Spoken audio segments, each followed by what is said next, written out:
being strong is the only option you have in life. You one day wake up and ask whether I have any passion towards it, whether this is what I wanted to do. The first day that I saw my child, I thought, now I need to change. Do you get it from birth or can you develop it? Do you think? You're asking me? Yeah. Specialization is sticking to one. There were times that I was thinking whether I'm in the wrong place.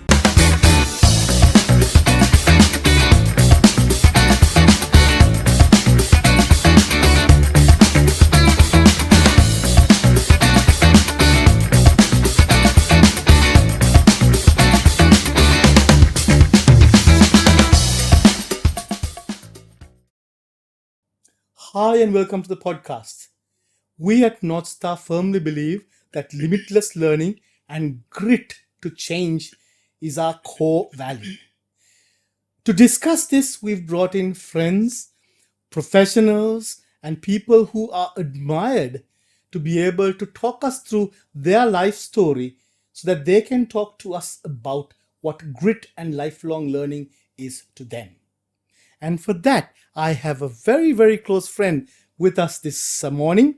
We have Wasanthi Stevens, Group Chief HR Officer of the Janashakti Group of Companies. Welcome and good morning. Good morning and thank you. Thank you. And it's lovely to have you this morning because you lead HR in a number of industries, even right now as a group. And you've been within the fraternity for a long, long time.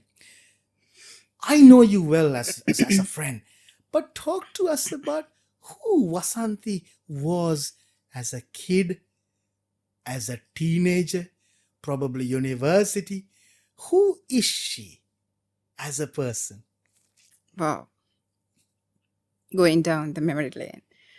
So Wasanthi Niroshan is not the one that whom you see now in front of you during those days. So I'm extremely introvert, shying away from everything, didn't want to come out. Was in my room most of the time, and I had a very strict father, so he didn't also allow me to go, move around with the society much. And yes, I was confined to myself. I was reading a lot of books. That's how I kept myself occupied. Yes, I did some sports. I mean, a lot of sports. That's the only thing that I was like really going out there and doing. But that was also like so guarded. My mom was always there watching me until I finish. And that's it. And then home. So the Wasanthi that you see now, like was a total different person and a personality that I had during my school days. I started breaking the cocoon that I was in when I started law college. So that's where I started slowly coming out to the society and then seeing what is out there. So it was, that late, Yeah. So yeah, that's who I was. Do you recall a day or a moment that you remember that, I am changing, I am blossoming, I am maybe a moment in time, maybe at times? Was it first year of law college? Was it a day? It's actually when I got my first child. Oh, okay. That's where I felt like I'm changing because I actually was very scared of children. Handling children because they're so delicate. I wasn't really ready for it, but when the first day that I saw my child, I thought, now I need to change. There's so much responsibility in front of me. I won't be able to live that carefree, that protected life anymore. I'll have to really go out there. Now it's time because one thing I had to protect him, one thing I need to be an example. One thing I wanted to show him who his mother could be. Yeah. So that's the day that I think it really hit me that I need to change. Okay. And with that thought process, was there a backing number of thoughts and actions that you're doing deliberately? Yeah. So So initially, as I mentioned, I was in a very protected environment. So the actions, I actually started breaking barriers, and seeing what my future would be. So those are the things that I started doing, mainly breaking my barrier and seeing what is out there in the future. More or less, it's curiosity. And I mean, setting an example to my child about the mom. And, my mom is a very strong mom as well. So there's a lot of learning that I had from her, and I actually wanted part of her in me as well. She's a housewife. She was not working for a corporate, but that half the corporate, the leader, and then the mom at home is the kind of profile that I want to create for myself. So I was like searching how best I can manage, how best I can prioritize. It's not a balance, it's prioritizing. So these were the things that I was like trying to find out to see how best I could conquer things that I wished for myself. I love that last piece where you said prioritize, not balance, because in this world we have this work-life balance, a balance. It's about being off balance on purpose. Of course. At times. Yes. You're off balance, but you got to do what you had to do. Yeah. And I believe you're doing that really, really well. For the topic of the day, we talk about grit, that inner psychological drive, that passion. So you've moved from being a lawyer to HR. And I'm sure there are complementary aspects to both jobs. Yes. But whatever you would like to discuss with us this morning, are there some significant adversities which you've gone through life that you can share how you worked and dealt with? Okay. So coming out of practicing as a lawyer, and then I actually moved into a corporate at some point doing legal work, purely happened by accident. That was not at all intentional. But I always had this thing that I wanted to do something for people. I wanted to be with people. So when I started as a lawyer, it was like so much of documentation, books and research and all of that. Didn't like it much. Then I started exploring. The curiosity always kicked in, and then was looking how I could really live my passion and do things as per my wishes. So the one thing that I started was looking for things that I could study apart from law, where I could go and serve some people. So then only I found HR 25 years ago. I started learning HR. And then I got an opportunity to work as a legal and HR in one of the companies which is affiliated with the biggest conglomerate in the country. Huge opportunity that I got to do both. So that's where the breakthrough that happens. And then thereafter, I really started liking it. It's everyday challenging because the person you see today is not the person you meet tomorrow. It's like always you're on pins, you're on, you have to run with it all the time. So much challenging. So I really liked it. Then only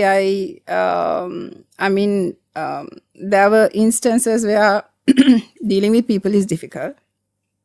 There were times that I was thinking whether I'm in the wrong place. But sometimes being strong is the only option you have in life. So I didn't let go. I said the grit helped me a lot. And I'm very proud that I held on to certain things and somehow kept my shoulder to the wheel and, pushed through without letting it really fall through the cracks. And I'm very proud of certain things that I have achieved under very difficult circumstances because of the grit that I had. Was it through necessity or by design? Both, I would say.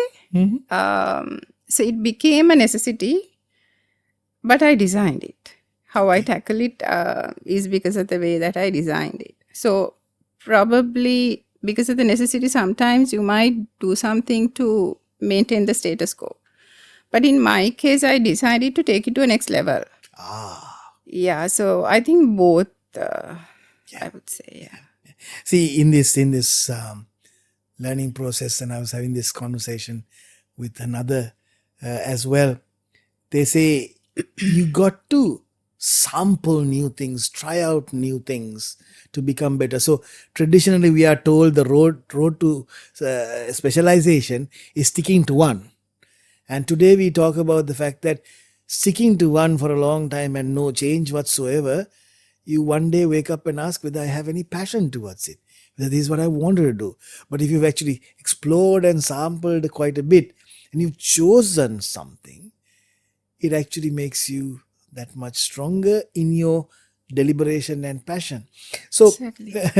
grit is a funny thing. Do you get it from birth or can you develop it? Do you think? You're asking me? Yeah. Okay. I think you acquire it over a period of time. Maybe you get it from birth. I don't know. Maybe it's in your DNA because your parents have it. Sometimes maybe you don't have it, but you develop it over a period of time because it's sometimes it's important for survival. Yeah. But sometimes people develop because they have the passion for it. Yeah. So it could be in different circumstances that you have the grit. I asked that question because we talk about thick skin, and in this context, there are people that say you get a thicker skin when you get beaten all the time, and you get beaten so many times that you have a thicker skin. But I always constantly worry about what's happening inside that skin. Are you actually softer? And you do it because you wake up every morning and you just do the grind? And is that grit? Or is it someone who, well, the skin doesn't need to be as thick, but the inside is actually resilient and strong? And you're right, there are different people with different circumstances. You work with a lot of young people as well. Yes. And the business is changing, constantly. And you are actually in a number of industries as well as a group. And yet I feel people don't have the energy to plan out. Even if you tell someone to do a life plan, they're talking about doing a financial plan. So life has got sucked out of people. Mm-hmm. We can blame them as, whatever generation now. Gen Zs, that's the easiest way of blaming Gen Zs. They're just different. But people don't have that aspiration to put in the right amount of perspiration. As an HR person, how do you deal with this? Because motivation, keep on motivating, is not an easy thing to do on a day-to-day basis. Do you see grit in a lot of people, and what's happening in the business right now? So I'm coming from a financial conglomerate, and I work for a leisure industry longest time, very labor intense. I would say the motivation is something that it's very difficult to shove it under the throat or something like that. It needs to develop within oneself.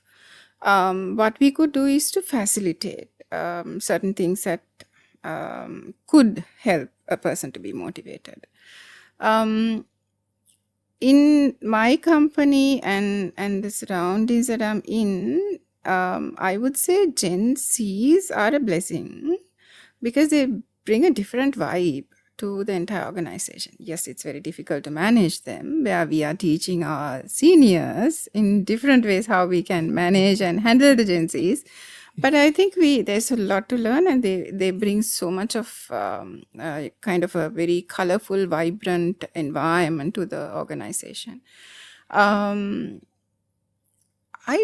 I'm always questioning myself whether the grit is whether there is a grit associated with experience, senior, junior, young and old. But I have really not come to any conclusion in that because I've seen very different types have grit differently. So I think it's an organization's responsibility also to put through people into in different projects and in different challenges other than the normal job scope that they do, to understand whether they have the grit, whether they really can pull through, whether they have the motivation, whether they have the drive, all of that. Some will have, some not. But I think I would say we are actually having a lot of interventions to tell them prioritize. Don't try to balance because you can't balance. Sometimes you need to give more priority to yourself. Some days you have to give more priority to work.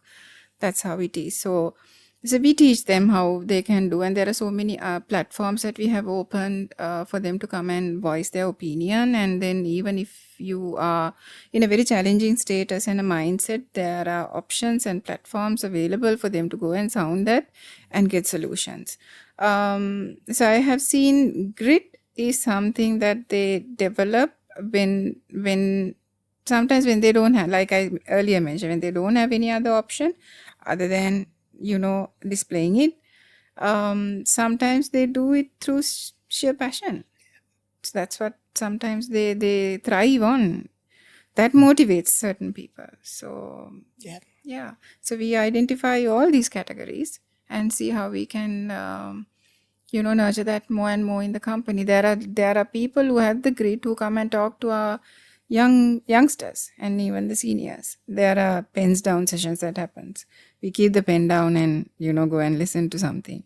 So they share their knowledge. They say how that was successful, how it has helped them. So we try to develop more and more, bringing in the people who have it. Sure.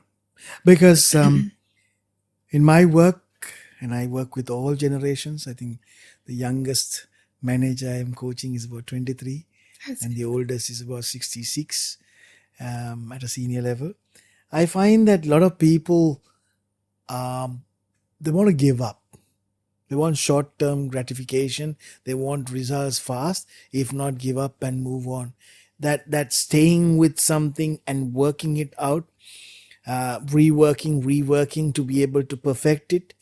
No, this is enough. This will get the job done. Sticking to minimum, and the rest is academic. They talk about excellence and all that work, and they're inconsistent. And then you bring in these younger people of all generations had their own ways of doing things. From Woodstock, when we thought they were flower power, to and those fellows are now very, very old, 60s and 70s people. So, and nevertheless, we forget how we were when we were rebel, and the rebelliousness is different. Yeah. But we were also at different times as per our previous generations. I want to throw in a word, accountability. People don't seem to take that responsibility and accountability. This is true for statesmen of the world, nothing political, but statesmen of the world, to establishments, to senior managements. Any thoughts revolving around accountability? So it's in a corporate or even a family environment, accountability is vital.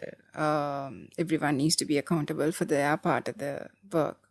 I would say, just to be fair by the person whom we claim you need to be accountable, we need to give accountability also. We need to empower them. Without empowering, we can't say, okay, take the accountability. How would they do that?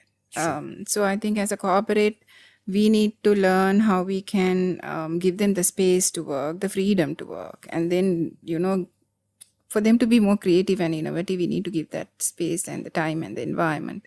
And the trust.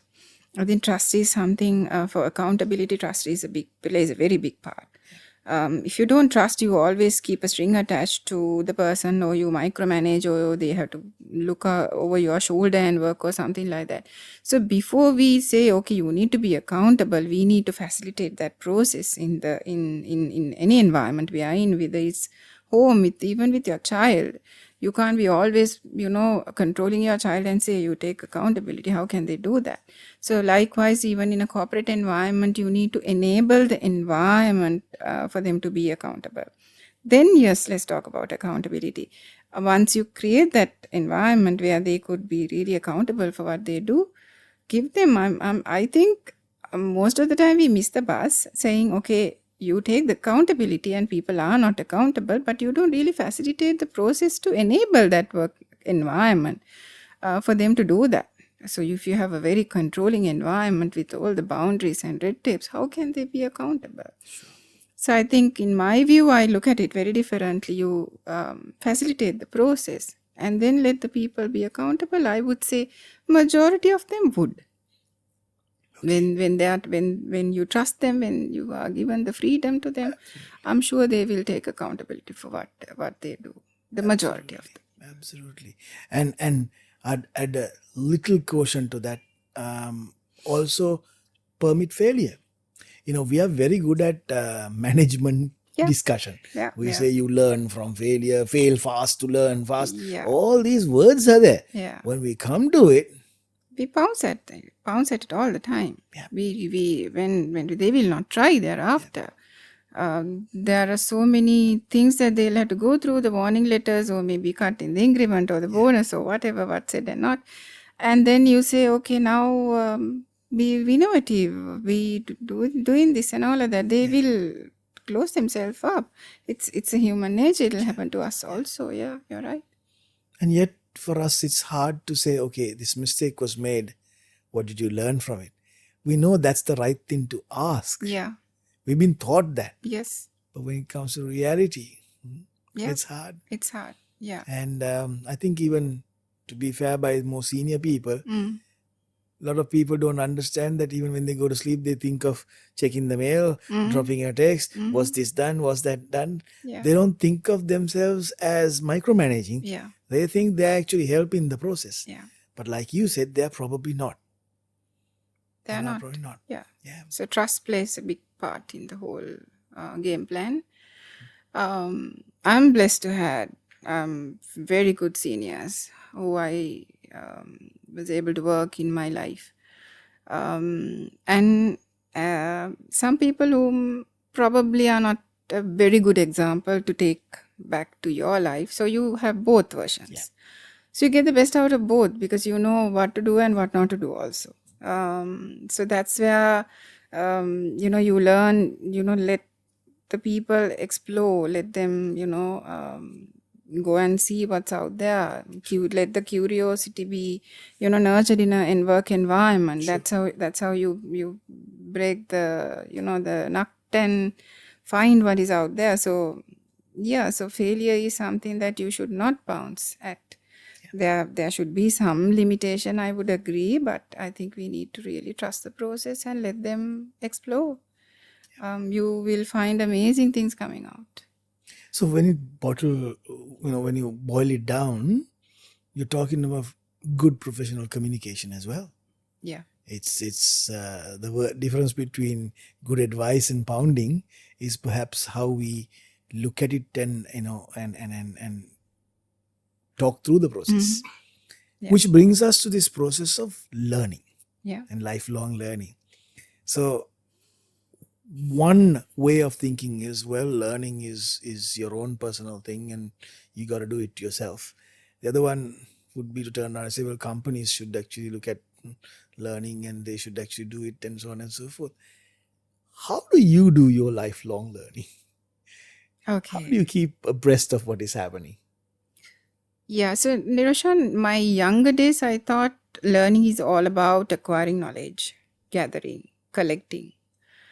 But at some point, I understood that it's about giving, sharing, mentoring, coaching. That's learning. The learning that you acquire doing that is immense. So that's what I practice. And as I mentioned, curiosity is something that keeps me going. So it's just not a destination, it's a journey. You learn every day. And the other thing I learn from the people whom I admire, be it at a boardroom or be it at a different other platform, I observe them, I look at them, and I see how they do things right. So I can actually do the right thing at their cost, not at my cost. So I have learned a lot from super people that I've associated with. So that's one part of the learning. And it's not about acquiring, it's about giving is something that I have understood. And that keeps me really on toes, learning, and going, acquiring my knowledge. The other thing, I have a 12-year-old. You learn from them a lot. They bring a different perspective to the plate. So they are empowered at home to come up with whatever they want to. And I do learn. I have an 18-year-old. That's a different dimension altogether. He's at a different league. So we learn from them. So we need to be open-minded to think that, no, we don't know everything. There's so much to understand. So what, and even, you do something on a Lego little thing, you need to build that curiosity to understand what kind of different designs you can make out of it, how you can make it very colorful, and what really brings to your life with that. So there are things that we can learn even with little these things. So that's how I keep myself going with continuous learning. And I take stock all the time. Whenever I do something, I always sit back and reflect. That's another learning that I do. Thinking what went wrong, what went right, what are the learnings, what should I do, what shouldn't I do. So reflection is also something that I do on a daily basis. So that's also part of learning. So there are different things that I adopt in life too. It's interesting when you said 18-year-old son and 12, and the youngest, 18 and 12. 18 and 12. So yes. there's a reverse mentoring process happening there as well. Yeah. Even in organizations, in Sri Lanka to a lesser degree, but in my travels I have seen this because AI and all this technology is coming, where some senior people would rather go to younger people and say, look, this is not something that I'm good at, show me how it works. And I've also seen many people, because of their ego and their years of experience and all that, where they limit themselves because they feel, I don't want to ask anybody and I don't want to show also. So that promulgates many other issues. I don't want to hire someone who's smarter because I don't want to be taught. Correct. And any question they may ask, you may feel that they are intruding or they're questioning whether you have the knowledge. This becomes hard because for the next 2 decades, we're anyway going to have that generation as well, the older generation.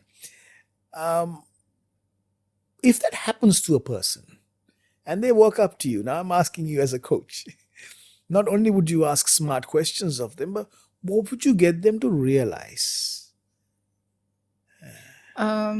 So it's coaching, mentoring both. I would probably share how I have done it also to some extent, not coaching per se in its totality. So most of the time we spoke about older generation. Yes, we are an aging population, Sri Lanka. Yeah. We need to be ready for that as well, whilst tackling Gen Zs. I think the hierarchy mindset is something that we have as a country. It comes from family environments. When it comes to my family, I don't talk to my father directly. I talk to my mother talks to my father, and then that's how the communication happens. If my father wants to say something to me, it comes through my mother. So it's always very seniority driven, hierarchy driven. So I've seen companies like that also. Even now there are many companies like that. So I think that hierarchy mindset is something that we need to come out, and then we need to, listen to understand and have more empathy, build towards, with the listening skills that you have. So I would probably share some case studies and best practices and how it has helped probably me as a mentor in my life. All of that I would help, and sometimes even communication. Sometimes communication is something where we think we need to bring clarity. I would say communication is, you bring collaboration and you, open the space for people to, comment and contribute. rather than you just bring clarity. I think we have this thing, we think communication is all about clarity. You need to be very clear in what you say. It's more than that. You need to listen deeply. You need to create that environment for people to be freely commenting and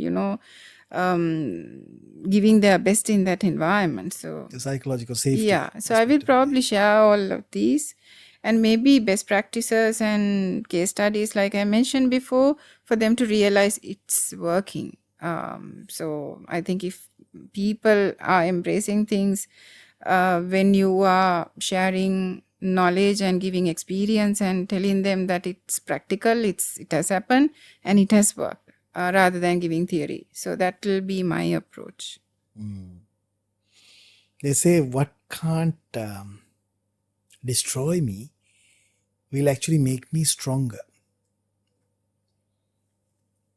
All these sentiments are mentioned by people who are actually stronger. Whether they've learnt it, whether it's in them, whether adversity has made them strong, whether through curiosity they've explored and become stronger. For someone who feels, I am weak, I don't know, where do I go to? Everybody tells me negative things. What would you tell them as a message? Okay, that's a very big question to answer. What I would tell them is, don't do everything at once.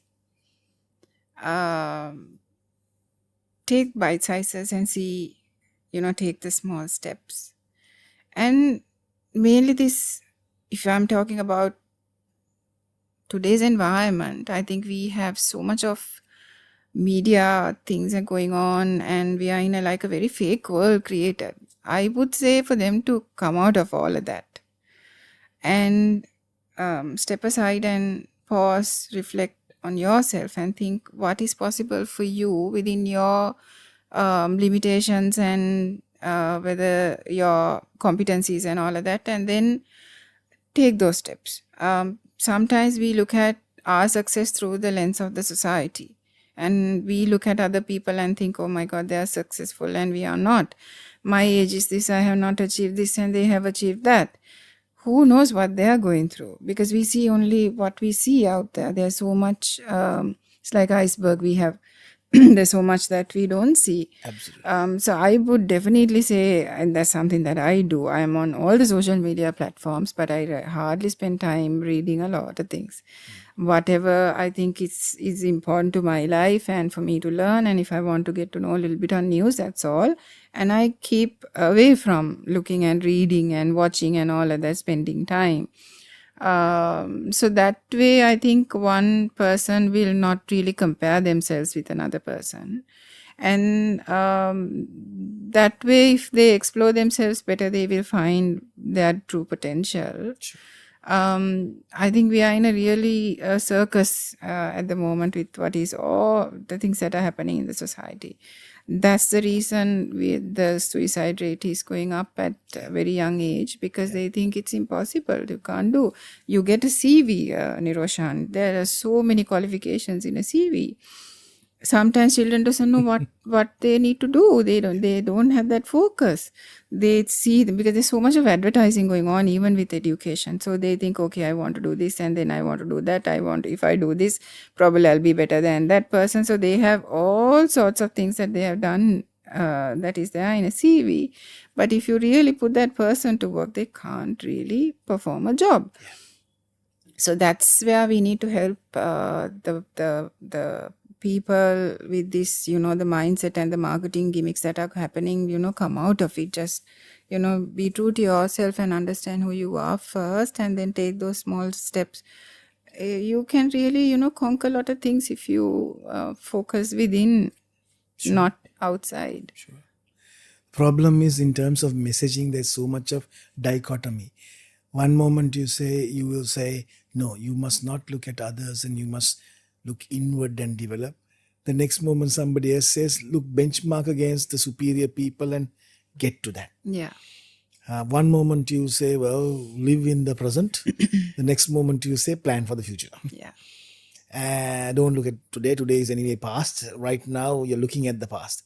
So, people who are teachers, trainers, consultants, all of us, in that particular context, we may be saying the right thing. But in the longer picture of things, when you have people who may have self doubts, you have messaging which is very, very different to each other. So, to be able to sit and, like you said, really distill and reflect and see how this applies to you. What type of a person are you? Are you a very sensitive person? Are you a very strong person? Might actually help you in your journey, because at the end of the day, life has a expiry date, and For sure. but experiences have an infinite number.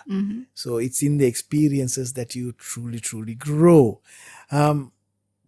Last question, perhaps, would be from your experiences from the corporate world, I'd like to take it to a different portion of saying women in leadership. For women in leadership, we talk about your seat at the table, your ability to be very, very strong within. Advocates also talk about glass ceilings. You got to be twice as better as anyone else at the table, so on and so forth. As a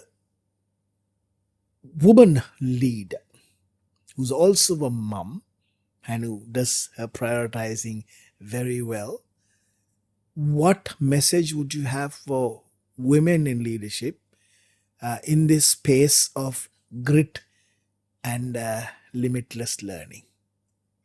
Yeah. So there are two sides to it. You are a woman, but you don't have many commitments in life. Yes, your career is your focus, and then it's easy for you to focus on your career. But when you're a mom and you have a like a aging parent that you need to take care of or something like that, then you are committed in your personal life also for you to really focus, give time. Most of the time, women tend to give up because it's difficult, because they juggle multiple roles. And you all have 24 hours to do everything. And, sometimes they feel tired. They feel that, no, I can't really push through. I can't get this done. I really can't let go one. And mostly it is the career that they let go and then focus on what they can.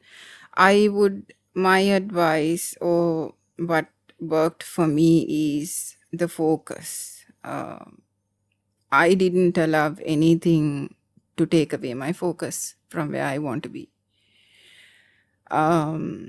So with that focus, I aligned all the pillars in my life. Sometimes even talking to certain people in my life and telling them and making them understand and let them help me in my journey rather than being an obstacle.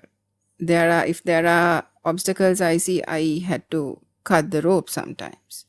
So I think if grit is something which is like, top of my mind for you to, if I'm to tell you my success in my life with all the challenges and all the commitments that I had and how I reached my top of my career with very young age of this, very young age of that. So I'm like the youngest of this and that, all of that.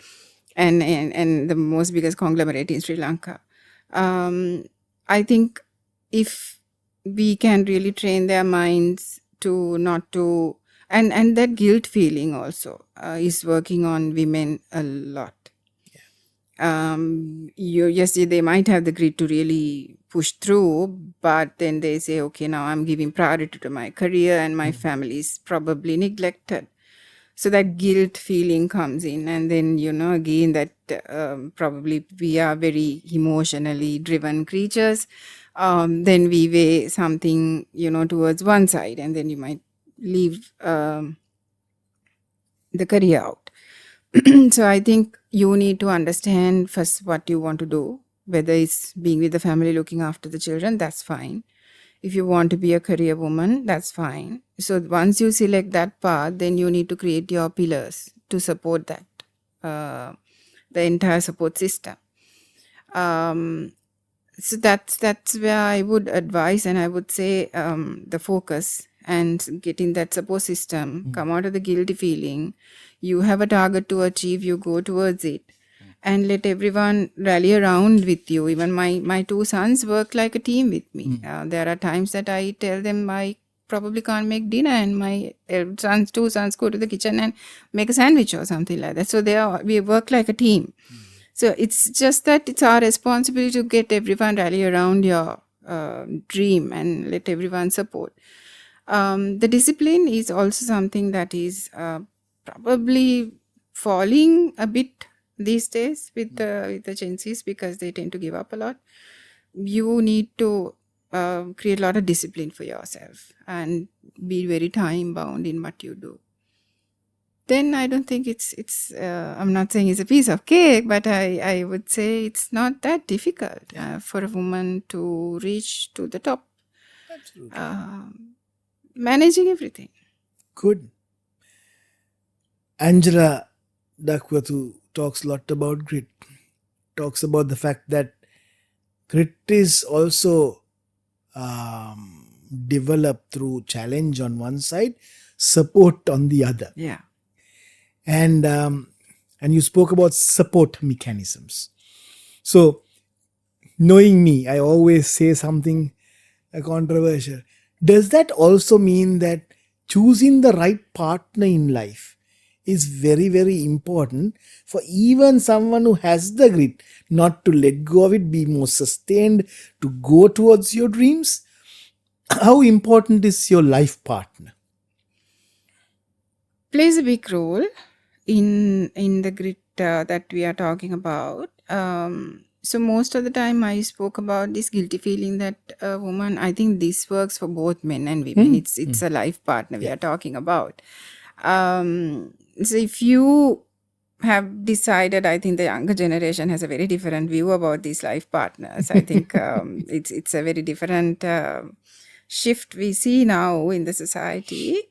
But if I'm talking in a very normal context, if you have decided that you have a life partner, you want to have a life partner, all of that, you need to onboard them, having a chat with them about your desires.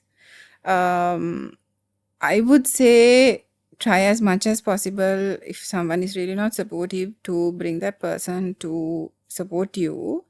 You can use a lot of channels these days, external, internal, all these platforms and all of that. But if not, I think there is a time that you need to take certain decisions. I'm not saying you need to be really crude about it, but such is life. So that person will really make or break your dream. That person will, if we want that our dream to be successful and for us to go where we want to go, if you have a life partner, that person is part and parcel of the journey. That person can't be pulling your leg down. That you have to have that, support from that person. So it's paramount, and I don't think it's even no-brainer. You need to have that person on board on that journey. And that's, I think, mostly you need to talk through. I think even in our culture, we don't talk much. We don't share much. We expect it to happen. We assume that would have been taken care of. Yeah. As against a culture in another country or in a Europe context or something like that, it's different here. I think we need to build that, explain, talk, and then let them join the vehicle to travel with you. If not, there could be sometimes stops where you'll have to take those hard decisions. I think it's good for both parties, because it's very important that your life partner is supporting your journey. You can't just take that person away and say, okay, I want to create a journey and I want to be a very career person, male, female, both. and then you have a life partner who's not supporting, Yeah. you will not go very far. Sure. Living life to the fullest. Yeah. Wasanthi, it has been a fantastic conversation. One that is authentic enough, that comes from your life and work, and more valuable because it has a lot of thought that goes into different aspects of this. So at Northstar, we constantly try to show that there is knowledge to be gained, and to be able to get them to start thinking and to work themselves to live the best that they can. Thank you very much for being a part of the Pleasure. program. Thank Had you a for the fantastic invite. time. Thank you. Lovely talking to you. Thanks.